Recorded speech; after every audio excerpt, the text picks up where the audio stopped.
Kristen with Nerdette's NewsStand, and I want to talk about a comic book that actually got picked up for a feature film. Now, this is a couple days old, but I still want to get to the news. It broke on Deadlight that Warner Brothers did want to do an adaptation of Black, the comic book from Studio 8, which was, I believe it was Black Mask before that.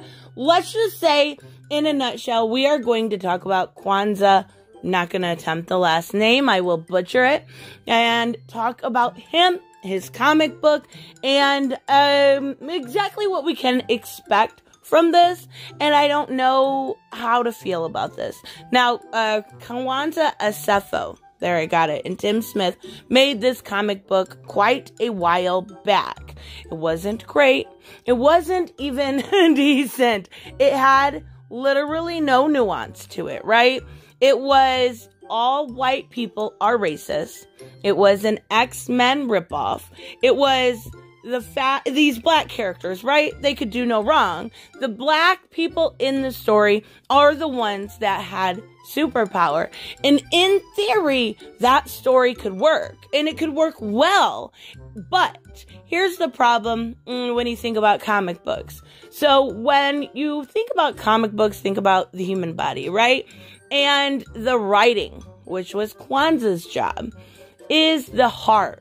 And if the heart doesn't work, if it doesn't pump out enough blood or enough good storylines and character development, doesn't matter how beautiful the body is, it's not going to be able to breathe. And this comic book never, ever had a chance to take that first breath, right? We did get Jamal Igle. His art on this was absolutely beautiful. I love Jamal Igle's art. He is very talented. Unfortunately, he is a little bit like Kwanzaa. Kwanzaa to me is the comic book version of Shaun White. Well, except he's actually black, right? So when it comes to this storyline, it could work. So you just need to change a few things. Like, every white person doesn't have to be racist. Once you start acting like that in a storyline, white people turn it off, and some black people. Same with all black people don't have to be victims. They don't all have to have 100% impunity to everything. So don't act like they are. Don't make it so much of a Matrix-y ripoff either. Like you're going to see the true light of what happened. You're going to see the real world. We've seen this storyline done before. You need character development. They also get rid of the House people, the House representatives, because they were HOUSE, right? And they worked for the government. They were the version in this storyline of black people that sell out. So black conservatives, they were called House and they worked for the government. I'll let you put all that together. So Kwanzaa's the problem here. Now he's going to make a lot of money from this. It's very much so a storyline that people are looking for right now. This actually makes complete sense that it was picked up. We're seeing a lot as far as the social culture, centering around Black Lives Matter. I've talked about it a million times, but regardless, they are going to look like they are 100% always correct. And that is a problem with character development too. Kwanzaa though, he's the issue here that I see going on. He cannot separate himself from his politics. We'll actually look at a tweet here in a second, but his personality is politics. There's nothing else. There is nothing else. And that is a big problem when it comes to customer service or, people going, oh, he's connected. I don't know about that. So, it's also a little bit of a problem if they still have the man. I think it's Theodore Mann. I can't remember the first name. I know it's Mann Company. It's basically just the evil white overseers, right? They own everything. They own social media. They own everything. They monitor problems. They monitor the problem, rather. AKA the black community. It's absolutely ridiculous. But, like I said in the beginning, it could work with the right writer. Well, let's talk about the writer here. Now we have Brian Edward Hill attached to this. So, Brian Edward Hill is fantastic. He did Killmonger. He's working right now on Batman and the Outsiders. He's done a lot with DC Titans. And I know some people don't like it, but I actually find it as one of the best, besides Stargirl. Love me some Stargirl. One of the best shows out right now, right? It is really, really well done. And I think a lot of that has to do with Brian Edward Hill being attached to that. He is, not only is he a fantastic writer, Brian Edward Hill is one left that will treat you with respect. Brian Edward Hill will answer your questions. Brian Edward Hill will not demean you or make you feel bad for asking something or having a different opinion. He is a true professional. I will give him, out of a lot of people, he is, quite at the top when it comes to that. But let's talk about this tweet. Because the whole concept needs some exposition to get rid of some parts. We are seeing the basic concept. Black people have superpower. And that opens a lot. Why was there still slave trade? Why was there still police shootings? Why is there this? Why are they facing such issues if they all have superpowers? And that's really where we're going to see this kind of come down to. And he's going to break it down. So he says, here's a funny thing haters say about black. If black he's mocking, again, very rude, very demeaning person. He also did, what was it? It was with Mark Waid. I didn't actually review it. It was, Humanoids. And it was called Ignite. And it was the same exact concept, I'm not kidding, except for the people that had superpowers, it wasn't that they were black, they were the victims of a school shooting. So it's the same concept, different book, right? So if blacks have superpowers, how did they let slavery happen, right? They can fix this with some exposition. It's going to be a difficult process to overcome, but I think Brian Edward Hill could do it. Do I think Kwanzaa could do it? Absolutely not. So he says, now aside from the fact that I've explained empowered blacks are minuscule, so black people are about 16 to 18% of the United States. We'll just go with that number. Of the populations, let's dive into these dark fan assumptions.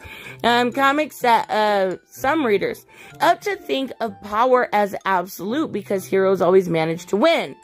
But if all one black woman can do is fly, that's not protection against a barrage of police bullets.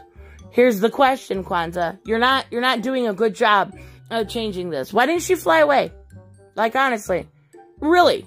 I mean, it's going to be a lot harder to shoot somebody who's flying away than it is going to be somebody who sat there.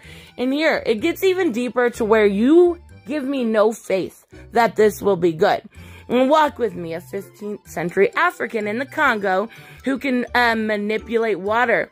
Doesn't make him invulnerable to the musket balls and swords of gangs of armed slavers. This shit isn't rocket science. He's so rude. But yet, here's the thing. If he can control water when they put him on the boat to bring him over here to sell him for slavery, why the fuck didn't he just control the water? I was supposed to watch my language. Whoops. Why didn't he just control the water? What? Wait, you didn't think about that? Maybe you should get somebody else in charge, right?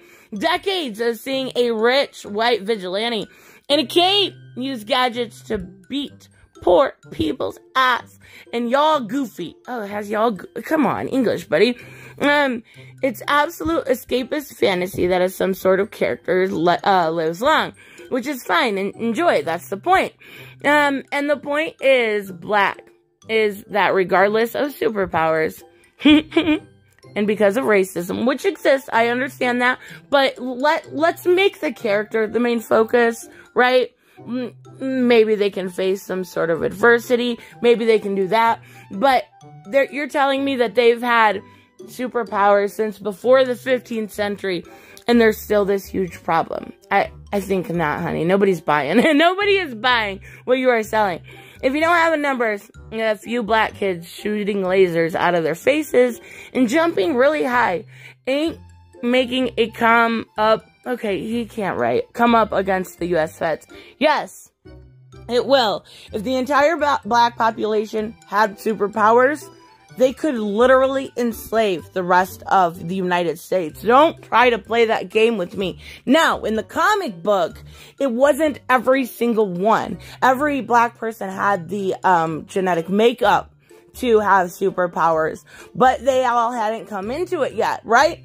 So I don't buy, again, Kwanzaa, what you are selling. And the fact that you just got this deal, and then you post this to explain it, really? You're not looking good for Warner Brothers. And I can tell you right now, at least in my honest opinion, if this hadn't happened with George Floyd and then the protest and the set into motion, you would have never gotten this. That's plain and simple. So take advantage of it. Do some research. Educate yourself on real numbers. Educate yourself on real victims. You, my dear, want to tell us all about privilege? Honey, look in the mirror. I don't care your skin color. You are more privileged than most. So stop. Take a step back and enjoy what you have. Enjoy what Brian Edward Hill can give you when it comes to this. I don't know where it's going, if it's going to. Probably HBO Max would be my guess, right? Warner Brothers. Which is unfortunate because that means it's going to have to compete with Milestone. But even so, hand the reins over. Hand the reins over or it's done. I get that this is something big for you, but hand them over if you know what's good for you. Your writing, I've read it. It's trash. It's a good concept. It's trash writing. And that's where the heart lies. And you took away the comic book's heart. So, I don't know. Let me know what you guys think about this. Whether you think this will end up being good, or if you think this will end up being a mess of social justice, which is probably going to be a mess of white people bad, black people good, black people victims, white people beat them down. That's what it's gonna be. But I'll give it a chance. No, I won't. That's a lie. That's totally a lie, but, oh well. Let me know what you guys think, of course, and I will see you in the next one. Bye-bye. Hey guys, I want to give a huge shout out to my Patreon and subscribe stars. You guys literally make this channel possible. Huge thank you to Cage the Mick, Robert Mick Twiz, Black Knight Fool, Brucey, Chris Z, David L, David Rafford, Jeffrey Allen Carnes, Mighty Paws, Mike Buckner, Maizen Barbosa, Ruskar, Ryan Decker, Robert Hoffman, and Doc Holliday. You guys are absolutely amazing, and thank you so much for all your support. Don't forget on the way out to like as always if you enjoy the content and hit subscribe. And I will see you in the next one. Bye-bye.